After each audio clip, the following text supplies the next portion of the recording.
In London, time has run out for Big Ben. The clock behind me has been working continuously for 150 years now, and that's taken it through extremes of weather, storms, the London Blitz during the Second World War.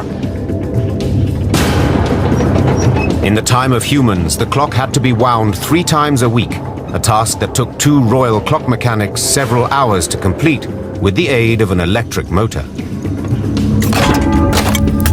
There are no people around. Within a matter of days, the clock will stop working for the first time in 150 years, and the chimes will stop chiming.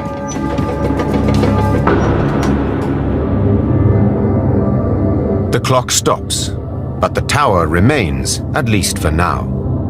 Due to a construction quirk, it has always leaned 8.6 inches to the northwest. A lean that will get worse over time.